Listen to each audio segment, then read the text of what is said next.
English में बहुत अहम तरीन चीज़ होती है एरर डिटेक्शन। बाज़ औक़ात ए बी सी डी तक होते हैं, बाज़ औक़ात ए बी सी तक भी होते हैं और हमें एरर पहचानना होता है। ये बहुत टेक्निकल चीज़ है, ज़्यादातर लोग इसमें फंसते हैं। जैसे कि देखें, last summer comma I went, अगर एरर यहाँ है तो हमारा आंसर ए होगा। To my friend's village, to my friend's में कोई गलती है तो फिर आंसर बी हो जाएगा। एन इन्जॉयड वेरी मच, और इन्होंने एक डी दिया था, नो आएगा। तो इसका तरीका होता है, एक एक वर्ड को आप देखेंगे भाई ये फिट है या नहीं। लास्ट समर, सेंटेंस स्टार्ट हो रहा है लास्ट से। अगर कोई भी सेंटेंस लास्ट से स्टार्ट हो तो नाउन से फॉलो होना चाहिए। लास्ट के बाद समर है जी, बिल्कुल नाउन आ रहा है। और अगर कोई सेंटेंस लास्ट और नाउन होगा तो सब्जेक्ट के बाद पास इंडेफिनिट टेंस होना चाहिए। तो लास्ट समर के बाद एक सब्जेक्ट है आई, और वेंड भी है, यानी पास इंडेफिनिट भी है।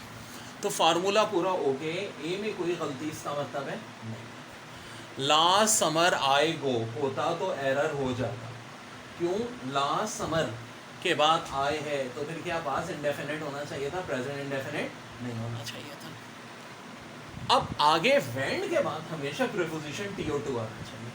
क्या मौजूद है? बिल्कुल मौजूद है। और उसके बाद एक ऑब्जेक्ट होना चाहिए। भाई किसके पास जा रहा है? टू माई फ्रेंड, यहाँ तक भी ओके। माई फ्रेंड्स विलेज, तो इसका मतलब है एरर भी में नहीं है। देखिए एग्जाम में आपको एरर पहचानना है। अगर आपको रूल्स का इतना नहीं भी आइडिया तो ये तो तय हो गया कि ए और बी तो एरर नहीं हो सकता। अगर नो एरर का कोई ऑप्शन नहीं है तो इसका मतलब लाजमी सी में एरर होगा। अब सी में एरर है तो कहाँ है? And enjoyed very much. अब एक वर्ड आ गया इन्जॉय। इन्जॉय के बाद दो चीज़ें फॉलो हो सकती हैं, या तो कोई ऑब्जेक्ट या रिफ्लेक्सिव प्रोनाउन। ऑब्जेक्ट का मतलब क्या होता है, यानी कि ऑब्जेक्ट के लिए ऑब्जेक्ट दो केसेस में हो सकता है, व्हाट या हूँ, क्या या कौन। तो देखो, last summer I went to my friend's village, यहाँ पर एक क्लॉज खत्म हो गई है। एंड इन्जॉयड वेरी मच, ना किसी व्हाट की बात हो रही है किसी पर्सन की, ना हूँ कि क्या एंजॉय किया। एक होता ना एंजॉय क्रिकेट, या व्हाट किसी पर्सन ने। तो इसका मतलब ये है कि एंजॉय के बाद ऑब्जेक्ट का केस नहीं बनेगा। तो एंजॉय के बाद किसका केस बनेगा? Reflexive pronoun. अब रिफ्लेक्सिव प्रोनाउन क्या होता है? अगर आई होता है तो माई सेल्फ होता है, ही होता है तो हिमसेल्फ होता है।